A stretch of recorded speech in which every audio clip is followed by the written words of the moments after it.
Hey everybody, welcome back to the channel. Today on the table we have a very cool PDW. This is Sig Rattler's LT 300 Blackout. Let's get this one going.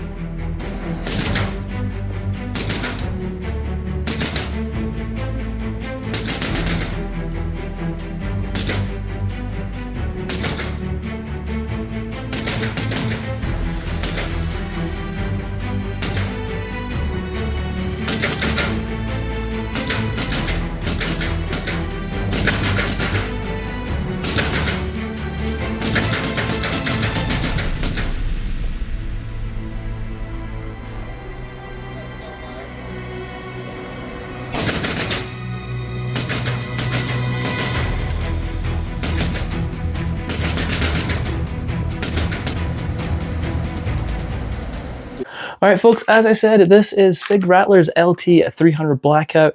This is SBR'd. This is currently, not this particular one, but these guns are currently being used in the US military. I believe Special Forces use these.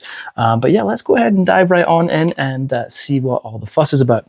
All right, so as I said, this is SBR'd. So when you get, or if you buy one, you can get it without a brace, or if you want to SBR it, whatever you can. Sig does have their own brace system and things like that. So, but we have a BCM stock on here, and then we have the typical kind of buffer tube, but it does come down into this hinge system, which you will be able to get. This isn't special to this setup. This is typically what your Sig Rattler will come with. It has a pick rail back here, and it has this one screw that bolts on this folding stock or brace or whatever you've got right here. Very nice design. There's a push button right here, and you push that, and then you push up to unlock. It's a little hard to do on camera. Let me put this down. So push the button down and then pull up, and then it will slide over like so. Now, let me just push that in so it's in there. It does lock really well. Makes this a very compact package. So with this folded over and no muzzle device, this comes in at about 16 inches. Very compact little package. It's great if you want to be a truck gun or bump in the night or whatever you want it to do. Very, very cool. Very solid small package. And 300 Blackout doesn't get affected with velocity like a 5.56 with a shorter barrel. It still performs very, very well with a shorter barrel. Okay, we gotta lock that back out.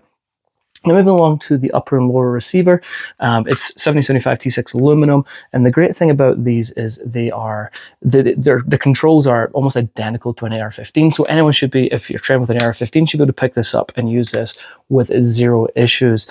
Very nice upper and lower receiver. So what do we have here? We have your standard dust cover, brass deflector. This gun is completely ambidextrous. You do have your bolt catch and release on this side as well as this side. Then you have your oversized mag release with some really nice texturing on there. And then coming down, you do have the ambi safety with the right side having the shorter safety. So when it's down, it's not going to rub into your finger or anything like that. It kind of stays out of the way. Really nice. I like ambi safeties. I know everyone's not the same, but I personally do really like ambi safeties. Big fan. QD sling attachments on either side. And then you have a ambidextrous charging handle right here. Again, they're not super extended or anything like that, but they're a really good size, has some texturing in there, so you can get a good grip. Let that go forward. Moving down to the trigger. Now this has an upgraded trigger in it. This has a Geisley SSAE trigger in there. It does come with a two-stage trigger from Sig, but I am a trigger snob and I really like Geisley. Mag out. And then we'll go. If you've seen it, I really shouldn't go over this because it's not what comes with it, but a two-stage trigger from Geisley, about a 2-pound take-up, you got the wall, very, very nice clean break. In the reset, you got a little bit of let out. Nice, positive, and tactile. Overall, just a really nice trigger. Now, let's come to the mags. Depending on your state, it does come with 30-round mag. It does have a flared mag well right here. You can probably see that pretty well for easy insertion of your mags. And it is flared out a little more than your standard AR-15, kind of lower, so that's also very nice. Now, before we move on up, let's check to see if there's any play in this upper and lower receiver. I call it the wiggle test. Doesn't affect your gun in any kind of way. It's just nice to see how those tolerances are. Tiny bit of wiggle in there, but nothing really to write home about at all. Before I forget to mention, sometimes you might be able to buy a collapsible stock or a brace. This is what these grooves are on either side here. Right here and here, and so sometimes you can buy those PDW stocks that go in, but I really like this folder personally. There's a ton of parts out there for these guns. One of the requests by the military was that they're very modular, and they have accomplished that with these guns. But anyway, moving on up to the handguard. Oh, actually, before we get there, 1913 pick rail all the way along here. So there's a lot of space if you want to put on like a red dot, and then maybe like an IR device or something like that. Not a ton of room if you want to put on backup sights and an IR device or a light and things. You're going to start getting really pretty full up here, so choose wisely. Comes to the handguard, you've got some M-lock slots all the way around here, 3, 5, 6, blah, blah, blah, 9. You know, decent amount of M-lock slots on there to attach, as I say, maybe lights, lasers, and things like that, depending on what you're needing to run. Now, the nice thing about these handguards, and this top piece here is actually monolithic. So this top piece is actually all one piece, right? And then this handguard is separate. But this whole top piece here, there's no break like an AR-15, all one piece. Again, which is really good if you're going to be putting it on a IR device, so it won't out-rotate. So another really nice feature about this gun. Back to the handguard. So it's attached in 3 places. Screw here, and this pin also, the takedown pin also locks it in place. The nice thing is, again, there's a ton of parts out there. You can pop that pin out, take these screws out, slide off your handguard, and you can put a longer handguard on, and then you can put your suppressor on. So it's kind of like your handguard. You have a handguard out here, so you're holding on to it and keeping your hand off that suppressor if you want some more room. Again, it really depends on what you want with the gun, but it's very, very easy to switch out if you want to change that up. It only takes like a minute or two. Again, if you want concealability, you're going to stick with this. Maybe just screw on your suppressor or QD suppressor, whatever you've got. But if you're maybe going to the range and you're like, I want a little more length, you know, or it's going to be my home defense gun, I want to have it a little longer, so I'm not going to put my hand on that suppressor, or you know, you're not going to put your hand too far out there in front of the barrel. But you can mitigate that by putting like a hand stop or something on the front here also. But it is short. They come in 2 barrel lengths, 6 3/4 and 7 3/4.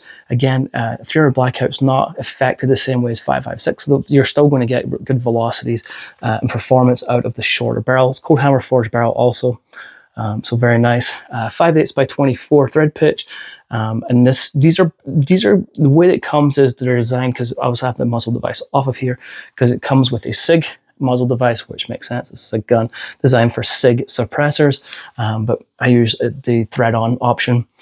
You do have an adjustable gas block. There's only 2 settings, plus and minus in here, and it's very easy to change this out. So again, this is going to come pretty much designed to run Sig suppressors with this adjustable gas block.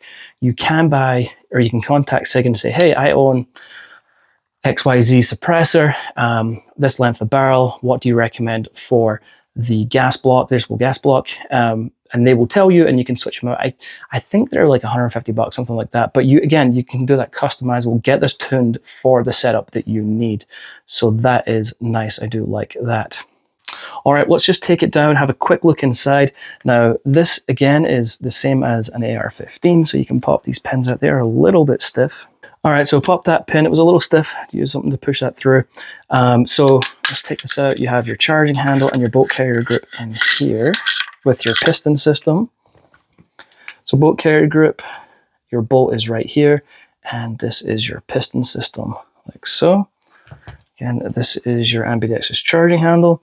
One thing to touch on the trigger. Now, I already said I switched this out, but I should have just commented saying you can generally use, I think it's been tested with a ton of different triggers. And as far as I know, pretty much everything AR-15 triggers work in here.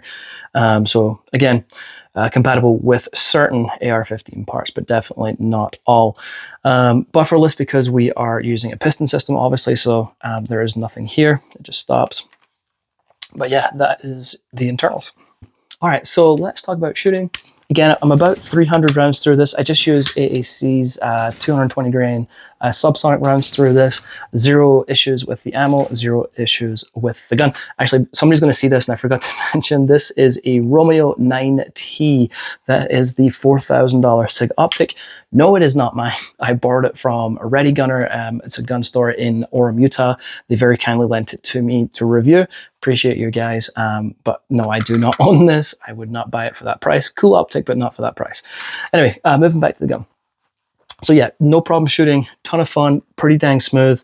I love the size of this gun. It is just perfect for concealability, as I say, a truck gun or backpack gun or whatever you want to do. Very, very, very cool.